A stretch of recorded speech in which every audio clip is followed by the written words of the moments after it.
जय हिंद दोस्तों। भारत लगा है एआई ड्रोन तैयार करने में। वही दुनिया में कई देश ड्रोन टीमिंग को तैयार करने में जुटा है। भारत इस सिस्टम को दुनिया में सबसे पहले तैयार कर लेगा। भारत से जुड़ी टॉप 5 अपडेट के बारे में इस बात करेंगे। वीडियो को लास्ट तक जरूर देखें। ऑपरेशन सिंदूर के दौरान पाकिस्तान की तरफ से भी अटैक ड्रोन और निगरानी रखने वाले ड्रोन भेजे गए, जिन्हें भारत के एयर डिफेंस सिस्टम ने मार गिराया। पहली बार भारत और पाकिस्तान दोनों की तरफ से इतनी बड़ी संख्या में ड्रोन का इस्तेमाल हुआ है। भविष्य की जो भी जंग वह मैन्ड और अनमैन्ड दोनों सिस्टम के साथ ही लड़ी जाएगी। रूस, यूक्रेन, आर्मेनिया, अजरबैजान या इजराइल हमास की जंग में सबसे ज्यादा लॉन्ग रेंज वेपन और ड्रोन का इस्तेमाल हुआ है। अब भारत और पाकिस्तान के बीच संघर्ष ने भी साफ कर दिया है कि ड्रोन वॉरफेयर ही आज का सबसे घातक हथियार है। ऑपरेशन सिंदूर में भारतीय सेना ने ड्रोन और कामिकाजी ड्रोन का जबरदस्त और सटीक इस्तेमाल किया।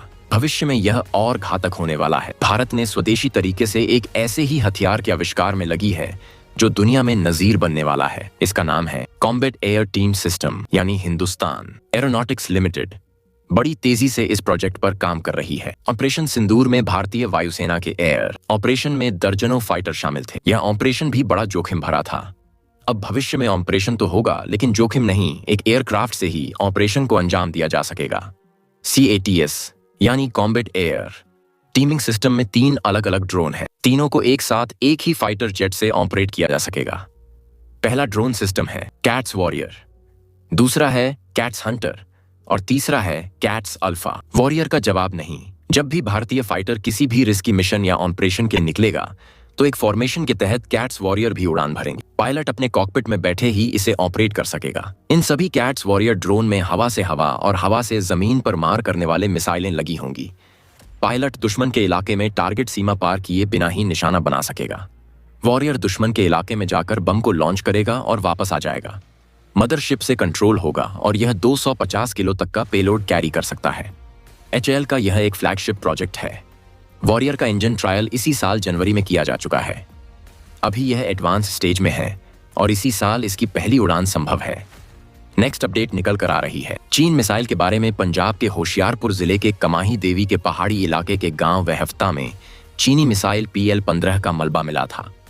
यह मलबा पाकिस्तान द्वारा दागी गई मिसाइलों का है, जिन्हें भारत की वायु रक्षा प्रणालियों ने पिछले महीने 22 अप्रैल को कश्मीर के पहलगाम में हुए आतंकी हमले के बाद भारत ने पाकिस्तान और पाक अधिकृत कश्मीर आतंकियों का खात्मा करने और उनके ठिकानों को ध्वस्त करने के लिए ऑपरेशन सिंदूर चलाया था। इससे बौखलाए पाकिस्तान ने भारत पर हमला बोल दिया था। 4 दिनों के सैन्य संघर्ष में पाकिस्तान की तरफ से करीब 800 से 1000 ड्रोन और मिसाइल दागे गए थे, जिसे भारतीय सशस्त्र बलों ने मार गिराया था। पाकिस्तान ने ये ड्रोन और मिसाइल भारत के 30 शहरों में आम नागरिकों और सैन्य बेस को निशाना बनाकर दागे थे, लेकिन सभी हमलों को नाकाम कर दिया गया। इन हमलों में भारत में कोई जान माल का नुकसान नहीं हुआ।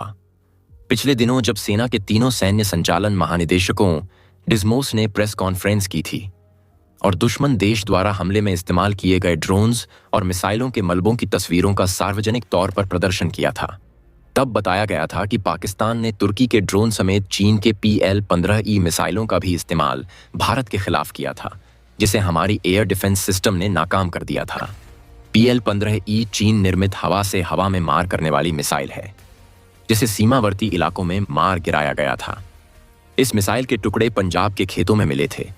पंजाब के होशियारपुर में एक जगह तो यह मिसाइल बिना एक्टिव हुए ही खेतों में गिरा मिला, जिसकी सुरक्षा बलों ने जांच की तो पाया कि यह चीन की उन्नत मिसाइल PL-15E है। मीडिया रिपोर्ट्स में इस मिसाइल की अनुमानित कीमत करीब 10 करोड़ रुपए प्रति यूनिट बताई जा रही है। इसे हवा से हवा में मार करने वाली लंबी दूरी की एडवांस मिसाइलों में गिना जाता है।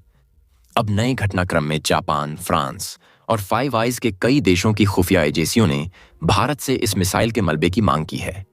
विशेषज्ञों के अनुसार चीन निर्मित मिसाइल की बरामदगी एक बड़ी उपलब्धि है, क्योंकि यह अपनी मारक क्षमताओं और रेंज के बारे में बहुमूल्य जानकारी देने में सक्षम होगी, जिसका उपयोग उसकी काट तैयार करने और उससे निपटने की रणनीति तैयार करने समेत चीनी मिसाइल निर्माण की तकनीक हासिल करने में किया जा सकता है।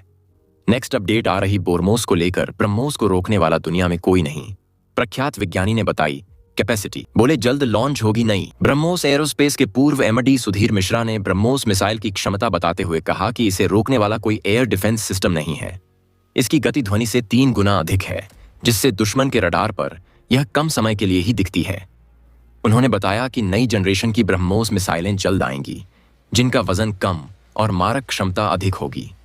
ऑपरेशन सिंदूर से भारत ने पूरी दुनिया को अपनी रक्षा शक्ति का एहसास कराया है। इस पूरे ऑपरेशन में जिस तरह ब्रह्मोस मिसाइल ने आतंक विरुद्ध अपनी अचूक मारक क्षमता का परिचय दिया, उससे दुनिया की निगाह भी इस अद्भुत मिसाइल पर आ टिकी है। इस मिसाइल को डिजाइन करने में अहम भूमिका निभाने वाले प्रख्यात विज्ञानी ब्रह्मोस एयरोस्पेस के पूर्व एमडी और सीईओ सुधीर मिश्रा ने देहरादून में दैनिक जागरण के साथ इस पर विस्तृत बातचीत की। ब्रह्मोस मिसाइल की क्षमता को साझा करते हुए उन्होंने बताया कि वर्तमान में दुनिया में ऐसा कोई एयर डिफेंस सिस्टम नहीं है जो इसे रोक पाए।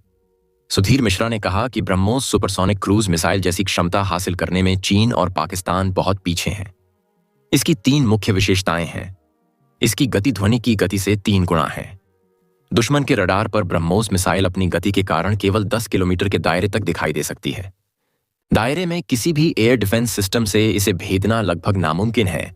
900 मीटर प्रति सेकंड है। मिसाइलमैन एपीजे अब्दुल कलाम के ब्रह्मोस बनाने की शुरुआत करने से लेकर इसे तैयार किए जाने तक की दास्तान साझा की। कहा कि ब्रह्मोस दुनिया की पहली ऐसी क्रूज मिसाइल है जिसकी गति सबसे तेज 900 मीटर प्रति सेकंड है। इसकी रेंज 30 किलोमीटर से लेकर 300 किलोमीटर तक है और जल, थल और नभ तीनों जगह से लॉन्च की जा सकती है। डॉक्टर मिश्रा ने बताया कि हाल ही में लखनऊ में प्रारंभ किए गए ब्रह्मोस प्रोडक्शन केंद्र में न्यू जनरेशन की ब्रह्मोस बनाई जाएंगी जो अधिक मारक क्षमता से लैस होंगी।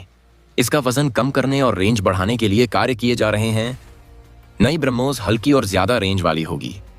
मिश्रा ने बताया कि हाल ही में लखनऊ में प्रारंभ किए गए ब्रह्मोस प्रोडक्शन केंद्र में न्यू जनरेशन की ब्रह्मोस बनाई जाएंगी जो अधिक मारक क्षमता से लैस होंगी। इसका वजन कम करने और रेंज बढ़ाने के लिए कार्य किए जा रहे हैं। उन्होंने बताया कि यह मिसाइलें 290 से 400 किलोमीटर की दूरी तक दुश्मन को निशाना बना सकती हैं। नई जनरेशन की ब्रह्मोस मिसाइलों का वजन 1290 किलोग्राम होगा जो मौजूदा मिसाइल से काफी कम है। नेक्स्ट अपडेट है, अगर तीसरा विश्व युद्ध हुआ तो कौन कौन से देश होंगे एक तरफ और किसके खिलाफ होगी जंग, भारत की क्या होगी भूमिका। दुनिया तेजी से तीसरे विश्व युद्ध की तरफ बढ़ रही है। शक्तिशाली देशों के बीच टकराव बढ़ता जा रहा है और मौजूदा समय में कई देश 2 गुटों में बंट चुके हैं। ऐसे में तीसरे विश्व युद्ध की आशंका बढ़ती जा रही है। दुनिया के कई देशों के बीच तनाव बढ़ता जा रहा है। एक तरफ रूस पिछले 3 साल से यूक्रेन के साथ जंग में उलझा हुआ है, तो दूसरी तरफ मिडिल ईस्ट में भीषण नरसंहार के बाद तुर्की और इजराइल के बीच टकराव बढ़ रहा है। वहीं एशिया में भारत और पाकिस्तान के बीच संबंध सबसे खराब दौर से गुजर रहे हैं और हाल ही में दोनों देशों के बीच सैन्य संघर्ष भी देखा गया था। शक्तिशाली देशों के बीच बढ़ता टकराव तीसरे विश्व युद्ध की आशंका को जन्म दे रहा है और दुनिया के कई देश 2 गुटों में बंटते नजर आ रहे हैं। इसकी एक बानगी रूस यूक्रेन जंग की शुरुआत में दिखी थी। जब रूस के खिलाफ सभी पश्चिमी देश लामबंद हो गए थे तो चीन, उत्तर कोरिया समेत कई देश रूस के समर्थन में आ गए थे। अगर यह स्थिति रही तो वह दिन दूर नहीं होगा जब दुनिया के सामने एक बड़ा सैन्य संकट खड़ा हो जाएगा। ऐसे में आइए जानते हैं कि अगर तीसरा विश्व युद्ध होता है कि कौन से देश किस गुट में होंगे और इसमें भारत की भूमिका क्या होगा। दुनिया में अब तक 2 विश्व युद्ध हो चुके हैं। शीत युद्ध के समय जब विश्व की 2 महाशक्तियों अमेरिका और सोवियत संघ के बीच टकराव बढ़ता जा रहा था तो भारत ने किसी के पक्ष में न जाने का फैसला करते हुए गुट निरपेक्ष नीति को अपनाया था। भारत आज भी अपने इसी सिद्धांत पर कायम है। भारत का उद्देश्य अपनी सीमाओं की सुरक्षा करना है।